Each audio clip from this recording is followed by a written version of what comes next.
Welcome back, everybody. I'm your old pal, Uncle Hondo, your Las Vegas Raiders co-beat writer on SI and the host of the Las Vegas Raiders Insider Podcast, joined by my good bud, my fellow co-beat writer covering the Raiders, the one and only Ezekiel Trezevant. Zeke, what's up, brother?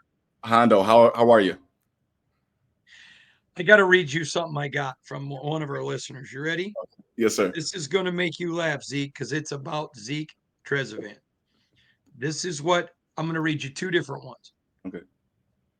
First one comes to us from oh, that's not it. Here we go. Comes to us via the Facebook page from Iko Spice Ferguson. Okay. Says, what has happened to Ezekiel Trezevant on the podcast? Why isn't he on anymore? Let me read you the next one. Okay. It's from Vivian Sharp. Hondo, has Zeke been fired? I miss him and his smile. He's such a handsome young man, and I really appreciate him. Well, listen, So, guys, it's good to be back. First and foremost, thank you guys for staying tuned with us and obviously caring enough about me to reach out and ask. That's really what it's all about. That's what Impact does. So thank you guys. I'm excited for another season. I hope everyone else is. I'm ready to go. I'm ready to go. and let's just make it clear to everyone Zeke loves working at SI. We love having him. He's part of this team moving forward. He ain't going anywhere because I'll kill him. 100%. Yes. No. I'm head first into the writing, and as we gear up, obviously towards football season, all in on that. So I'm here. I ain't going nowhere. All right, let's talk about Geno. So I was coming back into the country because we didn't know about the press conference till literally the night before, late. Um, but I gave my observations the other day on Geno, what I've heard from people around the league. What are your observations? Let me just quickly say, I don't think Geno is a top five quarterback in the NFL. I do think he's a top 15. I think he's going to have a very big year this year. And I don't think you have to have a top five guy to win a Super Bowl, but I think you have to have a good one. I think he is a good one. I think he knows what he knows. He knows what he doesn't know. That's a big deal. I think this is a great hire by the Raiders. I have nothing but respect for it. I love your thoughts. Yes, I mean, first and foremost, I love the move, right? You have to, even if let's, look into the future. Let's say the move does not work out, you at least have to commend the front office for trying and for not sitting on their hands and waiting for a long time. They didn't wait till week one, to make something happen. They made it happen immediately. So, worst case scenario, you have to commend the front office for that. In terms of Geno, I think, like we all think, right? He upgrades the position, right? He gives you a bona fide starter with years of experience. And like you said, we're not saying that Geno is necessarily, a top quarterback or the best quarterback out there, but he upgrades the position. He gives you somebody with so much experience that he's seen almost, I don't want to say everything that there is to see in the league, right? But he's seen a lot. And I think that's something that the Raiders were missing over at least last season, right? So I think he upgrades the position. He gives them a legitimate quarterback moving forward. And I think it was a good signing. I agree with you. Let's talk about your impressions. Obviously, we were sitting there together when Pete Carroll was announced, but um, I want your impressions of Spytech first, Mhm. Pete Carroll second. Just what are your early observations of these two men? I think Spytech is a whiz kid. I think he's very, very smart. I think he obviously he doesn't say nearly as much as what's going through his head. Yesterday, I wanted to ask him a billion questions yesterday, Hondo, but I could tell that wasn't really, that's not what he was there for. So I kind of let it go. But I just want to know what's going on in that head of his, right? I could tell he's a forward-thinking guy. That's the one thing I picked up on John. I felt like at that press conference, John was there, but John was thinking about moves he was going to be making in the next month, 2, 3, 4 months. So I think he's a very forward-thinking guy. I think with Pete, he's everything from what I could see that you've heard about Pete Carroll, right? You can tell the players love him. You can tell he loves his players, right? You can tell that there's a synergy specifically between him and Geno that you can't fake that. You can tell that they've been through the battles together, and I think that's going to bode well. I think they're in good shape, right? I think they are in the best shape that they possibly really could have been in at this point in the offseason. I was talking to a former player of Pete's with Seattle who said to me the thing that impressed him most about Pete Carroll. He said, nobody has ever talked to me as tough as he has, and nobody's ever loved me as hard as he has. And he goes, you won't find a player if they gave Pete 100 who didn't feel like he gave them 110. I think that's a pretty cool analysis of Pete Carroll. Yeah, and it's real. It's not fake, right? And so a very, very small instance. I forgot what the answer was, but Geno answered something yesterday, and Pete whispered over to him and said, there you go, right? Like you could just tell he loves his players even beyond the game. And that's just from the brief time that I've seen Pete. So I think he's great for the Raiders. I think he's just what you need. I was telling someone the other day about Pete. I have personally never heard a bad thing about Pete Carroll. I'm not saying that there isn't, but I have never heard one bad thing about Pete Carroll. He brings everybody together: players, coaches, front office members, fans. Right? Everybody loves Pete Carroll. So I think he's the guy for the job, and it'll be interesting to see what he does. The only thing negative I've ever heard about Pete Carroll are from the people he beat. Yeah, I've never like literally never. I've never heard a single bad thing about Pete Carroll. So I think that speaks volumes. Yeah, it's just like with you. The only thing I've ever heard negative about you is from people you beat. Facts, big facts. All right. So I talked about this a little bit on the show yesterday, but I want to talk about some more with you. Literally about Jack Jones. And let's go back. In the second half of 2023, Antonio Smith got this job. Antonio Smith, there you go. Antonio Pierce, because of the discipline he brought. Mhm. And you saw Jack Jones thrive in that discipline, and the franchise thrived. And we saw that discipline dissipate and disappear. Started a little bit in the training camp, a lot into training camp, and then when Devontae didn't play in that last preseason or that preseason game, it just started to spiral. And I said this, and you're welcome to disagree with me anytime you want. You have before. But Jack Jones to me was a victim last year. And I want to explain what I mean by that. All of us have different personalities. Jack thrived in discipline. And when the discipline was not as good in 24, I think that hurt Jack Jones. I think he can play in this league. I think he's a good guy. I like him personally. I know he's had some tough times. We all have, but I like him. And I was asked by a friend of mine who's an NFL executive, what do you think of him? I said, he's a great kid, but he needs discipline. He's got to be in a disciplined system.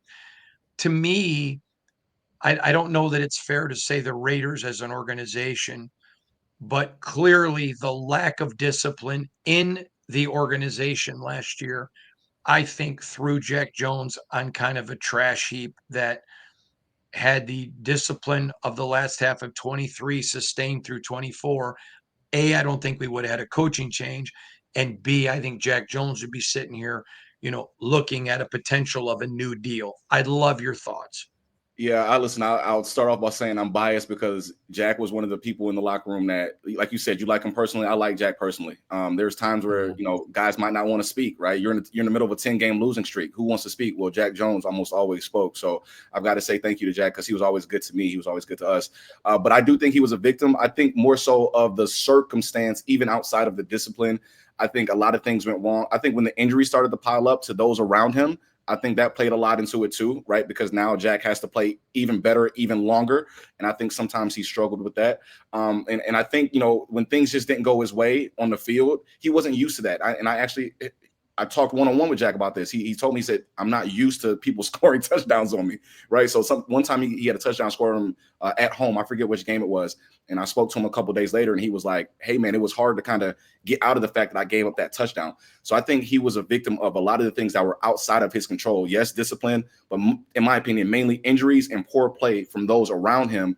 And it kind of made Jack get out of that discipline that you spoke about, even down to the eyes in the backfield. And he just got out. He didn't play like himself after a while, right? So I do think he was a victim. I know for a fact he can play in the league. I think he has to have the discipline, but I also think he needs to be with a player's coach that has that discipline. A Dan Campbell, out in Pittsburgh, there's coaches that can give that discipline, but there's still a player's coach, right? Because New England had discipline, and that wasn't really the spot for him, right? So I think it has to be a healthy mix of discipline. That's a really, really, that is a great point you just Yeah. made. And I think I don't, and I want to give you even more credit because he had the discipline in New England. So I think that's a better way of saying it. Discipline with relationship. Yeah.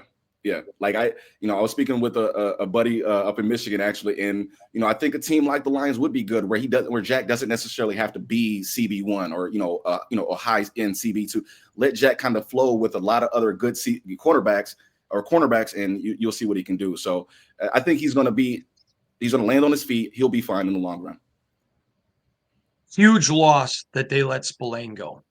And I know there's a lot of regret in that building about it. And Robert Spillane was a key cog. And when you see him sitting here with tens of millions of dollars in cap space and Spillane somewhere else, there was disappointment. But other than that, I can't blame him for not giving them the money that Nate Hobbs got, considering the injuries. It hurts to lose Merrick, but when you look at the numbers, you're like, oh my goodness. But I am a Chin guy. I'm a Jeremy Chin guy. So if you told me you pay this to Merrick or this to Jeremy, I would have taken Jeremy. So that's a wash to me. But you look at some of the guys that they've lost, and I'm like, okay, they make other than Spillane, I can understand it from a Raider perspective. Your thoughts on that? Yeah, I think, like you said, you look at the contracts that all those other guys that left that signed elsewhere. As much money as the Raiders had to spend, I think had they matched those contracts or paid anything close to what those other guys got elsewhere, I think it might have been a little bit irresponsible for them to pay that money for those guys. I think, and forgive me if I'm wrong, but I think I saw that the money that they paid for 2 or 3 of the new free agents is like 40% less or 50% less, something significantly less than what they would have paid those free agents that departed. So I think, they weren't sexy names that the Raiders signed, don't get me wrong, but I think they took the right approach to everything. You don't have to swing for the fences right now just because you have a bunch of money saved. I know there are a lot of people who've been critical of the Raiders offseason. I think they've had a good one. You can't keep firing a GM every year and expect to get continuity. So, like with the Spillane thing, I don't blame Spytech for that. He had just gotten here. I mean, if he had been here before, they would have re-signed him. But when you look at this offseason for the Raiders, I'm impressed. I like the decisions that they've made. Spytech hammered at the owners' meetings to me about, being intelligent and aggressive. I like it. What do you think, Z? Listen, that's literally how you have to word what they did. It's very intelligent, but they're not sitting on their hands. They're not waiting for it to come to them. And again, I would much rather them take the approach they've taken than just go spend $100 million because they have $100 million to spend. That's not a good idea, right? And then, like you said, right, continuity. You don't want to come into this guns a-blazing, right? You want to kind of take a look at everything. If you're a GM, you want to take a look at everything that's around, what moves you think you might want to make, what moves you're going to make come draft time. There's a lot that goes into it, but I like what they've done so far. Again, they're not world beaters, right? We're keeping a very realistic, opinion of these guys, but I like what they've done so far. Tomorrow's my mock. So I'm going to ask you at 6, who are the Raiders taking, or what do they do? What are your thoughts? And not what you would do if you were Spytech. I'll ask you that in a minute. Yeah. What do you think happens? So so this is the thing. This is what I'll say. And this kind of goes back to your last question. And this is where you kind of have to give Spytech a lot of credit, not just some credit, a lot of credit. If you go back and look at all the signings he's made, they have filled holes, but more importantly, because they filled those holes, they don't have to draft any one position, whether it's quarterback, any position, you name it. They don't have to because they signed a player there, or whether it's running back, quarterback, you name it, they signed a player already there. With that said, I think if Spytech, which I'm pretty sure he's probably already done, if he's looked at that film from last season, if Pete Carroll has looked at that film from last season, I just don't know how they pass up on Genty. I don't. Now, could they? Yes, they have every right to, right? Most teams don't draft running backs that high, but at the same time, most teams haven't struggled running the ball like the Raiders have the last 2 seasons. I love Gene T, and you know that. We talked about him last year during this. I love that guy. I love Omarion Hampton. I love Caleb. I mean, the Iowa running back, Caleb Johns. I mean, there are some really good ones, but that Gene T, you just put on the tape, man, and he's special, isn't he? That's the word, right? And honestly, to me, it's like what better fit is there? Like it's right there for you, right? I think sometimes you got to make the, I wrote an article a couple weeks ago titled, "Hey, keep it simple." I think sometimes you have to do that, and I think that's where they are right now. And again, like I said a minute ago, think worst case scenario. Worst case, they draft them and things don't work out. At least you tried, right? You go draft a quarterback after you just signed a quarterback and that doesn't work out, or you draft the wrong position when you could have drafted the running back and he's the next Saquon Barkley. Then what are we talking about, right? So sometimes you have to think worst case scenario. And in this case, I think they should, which means go running back. You can't start next year with another year of bad running. That can't happen again. Okay, now I just asked you to tell me what you thought Spytech would do, and he said Gene T. Yes. Now, before I ask you what you would do, knowing you as good as I do, it's Gene T. Where am I wrong? Listen, you're 1,000% right. That's how much it's right there. Like, listen, you know me, Hondo. I love a good running back. I love a good linebacker. Those are my two things. Listen, you can sell me real easy on a good linebacker and a good running back, okay? And that's what they have right here. So, I mean, and then just from a simplistic point of view, can you imagine putting Ashton in the backfield and you have Brock Bowers right there? Like, come on. Next step, you go get add to the receivers, add to the offensive line. Like, it's there. It's there. Right. So, are you not stunned at the lack of respect for Jacobe Meyers? I am. Well, I'm surprised, but I'm not, because it's been that way. Unfortunately, like this man he led the Patriots 3 years in a row in receiving, and he was catching balls from quarterbacks that really weren't that great. And then you go look at the receivers that he was playing with. You can't name them. You can't name them. So how do you lead an NFL franchise 3 seasons in a row with no other receivers worth noting, 2 quarterbacks who one's not in the league no more, one's not a starting quarterback anymore, and you did that? That speaks volumes to me alone. So he's very underrated. But I think it's because wide receiver is such a me flashy position, and that's not what Jacoby is, right? He's a come to work, keep his head down, put up 1,000 yards, go home, right? And I think that's why he's so underrated. He's just not a prima donna. No, and it's impossible for guys like me and you that have to deal with him every day. He's a hard guy not to love, isn't he? Jacoby's a good guy. He's a good dude. Every time you need to talk to Jacoby, very straightforward, very kind-hearted, very soft-spoken, very intelligent. So it's hard not to like him. Every time you and I walk up to him, he just shakes his head and laughs like, "Oh, here we go." Here we go. Yes, Good guy. sir. All right. Thoughts on the Raiders not going to Napa? I'm I don't want to say it's not necessarily a big deal, but I think with where the Raiders are right now, like they have so much to worry about. I don't say worry, but they have so many things to take care of, right? As an organization that they probably have a lot of different things going a lot of different ways. So I think that their focus is mainly on roster in the season, and that's kind of what's going on. But that's just my opinion. Yeah, to me, I just think, you know what? I keep it at home, let your fans be around. To me, I listen, I loved being in Costa Mesa because it wasn't 120 degrees. As you can tell, I'm peeling everywhere. I look like a lobster. The heat, man. I'm the same way. You know, Same way. you know, man. I don't do well, It's and almost that so time for of year. me, I said it's almost that time of year, the 120 degrees. It's almost that time. I mean, my niece lives in Napa. Napa was going to be perfect for me. But even if I had to make the decision, keep it in Henderson. I just think that's smart. All right. Last thing from me. I want to go through the first 5 picks. I don't want to get to the Raiders. We've already done the Raiders. Is there any doubt Cam Ward goes 1? Absolutely not. None. Any doubt Travis Hunter goes 2? No doubt. Right. What Wait, happens at 3? I'm sorry, Hondo. Wait, let me backtrack. Who's number 2? Browns. Brown. That's what I thought. Okay, so Browns. I could. It's the Browns, man. You never know with the Browns. That's the only thing that gives me, and that's why I said, hold on. Let me take a backtrack. We're talking about Cleveland, right?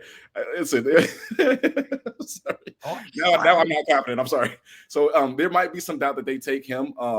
Honestly, I could see Cleveland pulling go draft Shador. I could see Cleveland like it's the Browns. We just don't know. I think it's the Browns. But yeah, could I see them taking Travis for sure? all right. 3rd, the G-men. Ooh. Well, If they let Abdul Carter, who is the best player in this draft, go through and not, if they don't pick him, oh my how goodness. yeah, no, that would be a good fit though. I think that would be a good fit for the Giants for sure. All right. 4, New England. How mad would they be if Travis Hunter and Abdul Carter are off the board? What do they do Yeah, at 4? that's what I was going to say. What do they do if those guys are gone? Like what is I'm be honest with you, I'm not familiar with what New England needs the most. But they're kind of in between a rock and a hard place too, right? If those two guys are gone. And then imagine being Jacksonville. And I mean, and you're sitting there and I think that they would love Mason Graham, or I think they would love Will Campbell. And then bam, the door opens for the Raiders. I'll tell you what, you and I love sitting next to each other every year at the draft while I cover in the draft. And I'm a lot older than you. I've never been as excited for a draft as I am this year. Have you? No, this is like I said, I know I've got this crazy smile on my face, but it is exciting. And it's exciting because there's so much unknown, right? Last year, you returned 10 out of 11 starters on defense. You kind of know what you're getting somewhat. But this year, there are so many different moving pieces that you really don't know what to expect. But to me, that makes it fun. That makes the draft fun. At the end of 2025, last question, will Raider Nation be celebrating Geno or wanting to sell Geno? Man, so listen, my gut feeling says that they're going to be celebrating him. But after last season, where we saw everything that could go wrong, I'm jaded. I don't know what to think. If somebody goes out there and gets hurt, and now Geno can't get the ball down the field, yeah, they're going to blame Geno. So, I'm sorry. Yes, but I think at the end, if all goes well, we're going to be celebrating Geno for sure. So I want to go back. I lied. That was not my last question.